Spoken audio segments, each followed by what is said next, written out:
In 1998, when Tekken 3 released on home consoles, the Tekken series welcomed its first guest, a cute little dinosaur named Gon. Few at that time actually knew that Gon was the protagonist of a manga and not an original Tekken character. After Tekken 3 though, the doors were seemingly closed. Tekken characters would go on to visit other series like Soul Calibur or even Naruto, but we wouldn't see another guest in a Tekken game until the most recent title. And what a set of guests it was! Noctis and especially Negan were some of the most surprising choices Bandai Namco could have made. Meanwhile, Akuma and Geese have become notorious, as nerf after nerf, they still remain on top of the S-tier Olympus.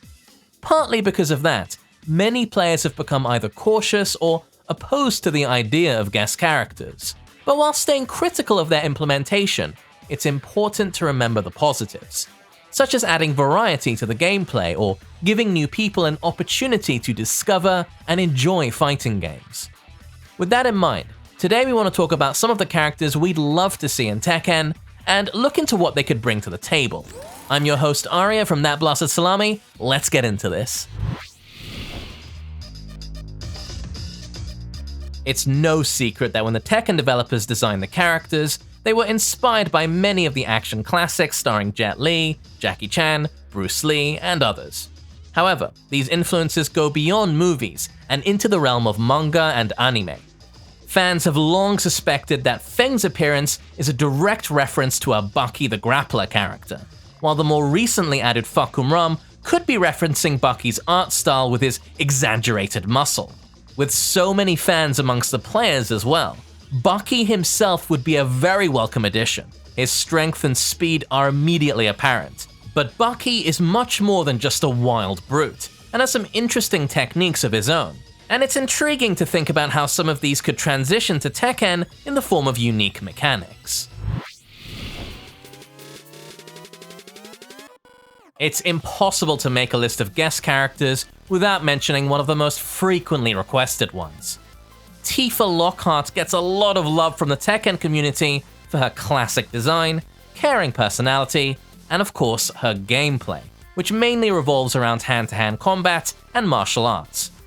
Given that we already have Noctis, collaborating with Square Enix is not out of the picture, and with the second part of the Final Fantasy VII Remake, Rebirth, coming out next year, it could be an excellent opportunity for both companies to promote their games.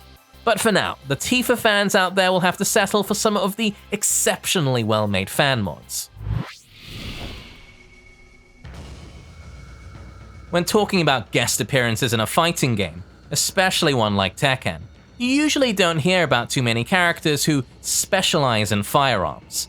However, Leon from the Resident Evil franchise is a notable exception. When we first saw him in Resident Evil 2, Leon was just a rookie, albeit a well-trained one.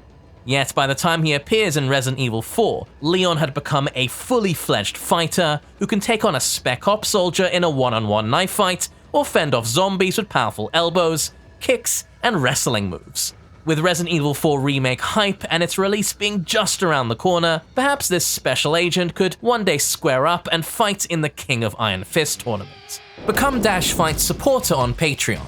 Get early access to DashFight guides. Click the link in the description.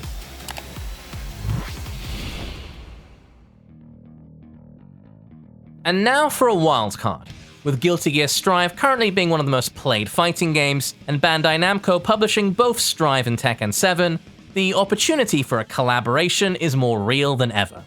Of course, many of the Guilty Gear characters would be hard to fit in with their crazy abilities and weapons. But there are three fighters who maybe have a shot: Slayer, Potemkin, and Giovanna. Basically the characters who mostly rely on their own fists and feet. Since Tekken already has quite a few big brutes like Potemkin, we're placing our hopes on either Slayer or Giovanna, with the exciting possibilities of implementing a Spirit Wolf as a unique mechanic, or sinking your teeth into your opponents as the Dandy Vampire Gentleman. Let's be real, we've all either made a Dragunov custom that makes him look like Snake, or ran into at least a few role players online who love to imagine that they're playing the legendary soldier. Metal Gear Solid has a fair share of iconic characters, and even more fans who'd love to play them in other games. Even though they've yet to make their way to a traditional fighting game, you can find Solid Snake in Super Smash Bros., while its apprentice, Raiden, is slicing and dicing in PlayStation All-Stars. Perhaps in Tekken 8 we'll see Snake apply the CQC techniques to Kazuya outside of Smash. But if not, it wouldn't be the first time that he kept us waiting.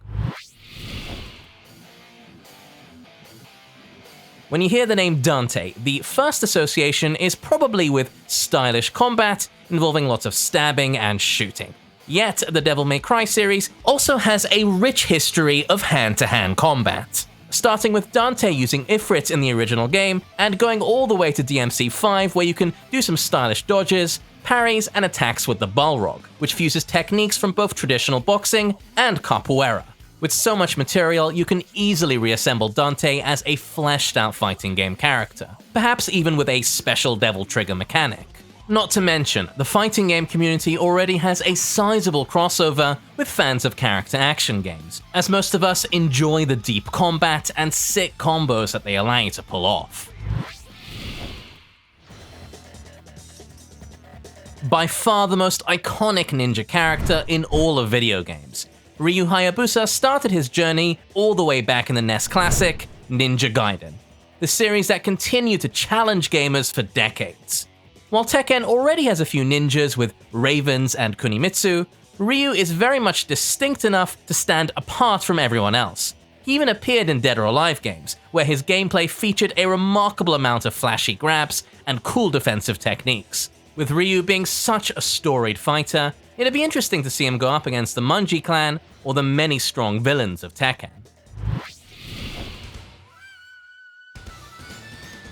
Speaking of Dead or Alive, this series used to be a worthy competitor to Tekken in the late 90s and early 2000s. While it's not as popular or successful as it once was, it's still an incredible franchise that has a lot to offer in terms of systems and characters. And if we were to get one guest from the series, who would be a better choice than Kasumi, the face of the entire franchise? Even people who've never played the games might remember her from the phenomenal Dead Fantasy action series by the late Monty Despite also being a ninja character like Ryu, Kasumi is unique in her focus on speed and deception through delayed attacks and a variety of strings. Generally, she's a well-rounded and simple character, which would make her familiar to Dead or Alive fans and simple to pick up for new players. Or for a twist on Kasumi with even stronger ties to the Ninja Gaiden series, how about her purple-haired sister, Ayane? If you've played Shenmue, you already know why Ryo Hazuki is on this list. Ryo's ongoing, perhaps never-to-be-resolved quest to investigate and avenge his father's murder starts out the way you'd expect from an adventure game. You go around, ask questions, look for sailors, and get closer to the truth one awkward interaction at a time, whilst also constantly getting sidetracked buying capsule toys, taking care of injured kittens, bumming around in arcades, driving forklifts, and playing Lucky Hit. However, there are also times when Ryo must put his martial arts skills to the test, such as the infamous 70-man battle at the end of the original Shenmue. This is where you realize that this game was designed by the father of 3D fighting games, Yu Suzuki. The combat, at least in the original two games, is based on the Virtua Fighter fighting system, which means it has quite a bit of depth to it. Strings, evasion, a complex grappling system, parries, counters, all on top of the constantly evolving move list and an ability to train specific attacks. Ryo Hazuki was already a perfect character for a fighting game back in 1999, and it's criminal that he's never made it into one. But speaking of Virtua Fighter, Yu Suzuki's other brainchild needs no introduction. Without it, Tekken probably would never have even existed, or at least, definitely not in the way we know it today. Not only due to the obvious ongoing influences, for example, sidestepping and walls were both pages taken directly out of Virtua Fighter's book, but also many of the original Tekken developers being hired by Namco after their work on Virtua Fighter. There are many potential fighters to pick from, but there's one in particular that stands out due to his eccentric fighting style and memorable design: Goh Hinogami. In a world of stoic martial artists and hot-blooded brawlers, Goh finds himself between the two archetypes. While his judo is refined and impressive, his bloodlust is also second to none, which gives his every attack a special degree of violence that you wouldn't expect from someone who represents the traditional martial arts. From one classic franchise to another, true to its name, the King of Fighters has been one of the most prolific and longest-running fighting game series out there. Before there was Marvel vs. Capcom or Smash Bros., SNK created the first major crossover series, combining the original KOF fighters with their other classics like Art of Fighting, Fatal Fury, and many others. Since Tekken has already featured Geese, one of the greatest KOF villains, it'd be appropriate to go in the other direction and invite the poster boy hero, Kyo Kusanagi. We'd love to see Kyo's slick design and fiery fighting style rendered with the meticulous detail and smooth animations that Tekken is known for. Alternatively, his rival, Ryo Hayabusa, is arguably an even more iconic design, who perfectly matches Tekken's stylish, gritty aesthetic. Before Tekken subverted expectations by making a large character like Bob into a speedy fighter, Street Fighter did something similar with Makoto. Unlike most characters that are light and relatively short, Makoto's gameplay is all about slow movement and powerful, methodical strikes. Unlike Akuma with his terrifying mix-ups and decent zoning, Makoto is more focused on solid footsies and decision-making, rewarding players who know when it's the right time to go in and hit hard. We couldn't end this list without giving some recognition to one of the most successful fighting game franchises of all time. If you're choosing a guest from Mortal Kombat, you're pretty spoilt for choice.